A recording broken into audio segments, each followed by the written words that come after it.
Pessoal, essa questão 6, né, que foi postada aí no Classroom, mas infelizmente eu não tenho a página, vou sempre pedir para vocês, toda vez que vocês postarem uma dúvida para mim, coloca a página, que aí fica mais fácil para os outros alunos também identificarem o exercício. Ela está falando o seguinte: um corpo é lançado para baixo do alto de um edifício de 20 metros, conforme nesta figura, com uma velocidade de 2 metros por segundo, que forma um ângulo de 30 graus com a horizontal. Então, assim, o desenho está explicando isso daqui. Eu tenho um edifício de 20 metros, lancei a partícula com 2 metros por segundo de velocidade, mas com um ângulo de inclinação de 30 graus. O tempo necessário para o corpo atingir o solo será de aproximadamente... O exercício quer saber quanto tempo demora para o corpo atingir o solo.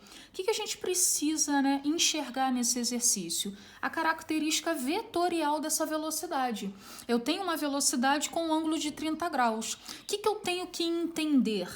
Para onde essa partícula ela vai?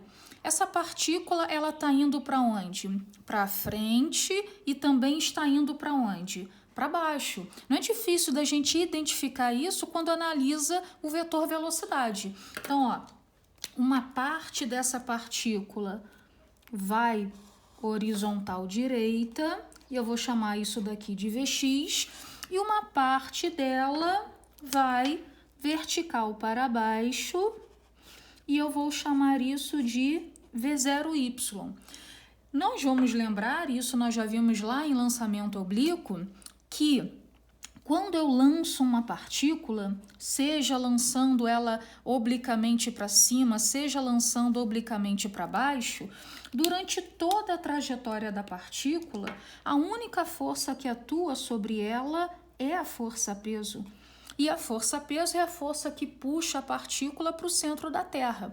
Então, isso significa que, por causa da força-peso na vertical, o movimento é uniformemente variado, tendo a característica particular que a aceleração é a aceleração da gravidade, não é uma aceleração qualquer, e na horizontal o movimento é um MRU, porque na horizontal eu não tenho força nenhuma atuando sobre a partícula.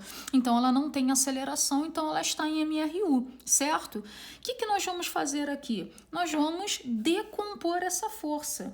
Eu vou analisar que o meu ângulo de referência é o 30 graus. Então, o meu Vx em relação ao 30 está fazendo papel de quê? Ele faz papel de cateto adjacente.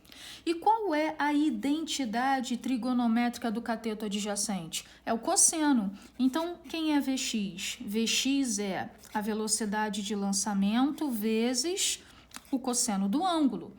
Quem é V0y? Por que é V0y? Porque na vertical o movimento é variado, então essa velocidade aqui ela vai mudar. Em relação ao ângulo de 30 graus, eu posso projetar o V0y para cá, ele faz papel de cateto oposto. E qual é a identidade trigonométrica do cateto oposto? V0y é a velocidade de lançamento vezes o seno do ângulo. Como ele está pedindo quanto tempo demora para o corpo chegar ao solo, para ele chegar ao solo, esse movimento que eu vou analisar, ele está acontecendo no eixo vertical. E no eixo vertical é um movimento uniformemente variado. E quais são as equações que representam uniformemente variado? A equação da velocidade, v0 mais ou menos at. Equação do deslocamento, ΔS V0t mais ou menos AT quadrado sobre 2. E Torricelli, que é a junção algébrica dessas duas, V quadrado, V0 ao quadrado, mais ou menos 2A ΔS. Quais são as nossas alterações? Primeiro, esse movimento é exclusivo do eixo vertical. Então, essas velocidades são Vy e V0y. Segundo, não é uma aceleração qualquer, é a aceleração da gravidade. Terceiro, Como esse movimento acontece no eixo vertical, eu não coloco S para a posição, eu coloco H, para deixar bem claro que esse movimento está acontecendo no eixo vertical. Então, ó, como o que ele está me pedindo é o tempo, a única equação que mistura tempo e deslocamento, né, e altura, é a própria equação do deslocamento. Então, é essa equação que vai resolver o problema. Vamos colocar ela já na forma correta. No lugar de ΔS, ΔH é igual a V0y vezes t, mais ou menos gt quadrado dividido por 2. Quanto que vale a altura do prédio? 20 metros. Quanto que vale V0y? Bom, V0y é V0 vezes o seno. Quanto que vale o V0? 2 vezes. Quanto que vale o seno de 30? 1 sobre 2 vezes t. Eu vou colocar como mais, porque eu vou considerar o movimento progressivo e acelerado. Ele é acelerado porque, como a partícula está descendo, ela está a favor da força-peso. Então, a tendência, conforme ela desce, é que a sua velocidade aumente. Então, mais gravidade, o exercício pede para a gente considerar como 10 t quadrado dividido por 2. Vamos simplificar aqui, ó. Esse 2 vai ser simplificado com esse. Então, nós ficamos com a seguinte equação.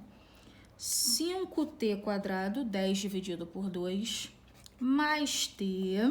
Aí eu vou passar o 20 lá para o outro lado. Menos 20 é igual a 0. Então, eu vou parar por aqui, porque a única coisa que vocês têm a fazer agora é resolver essa equação do segundo grau e chegar à resposta do exercício. Qualquer dúvida, vocês podem falar comigo lá no Classroom.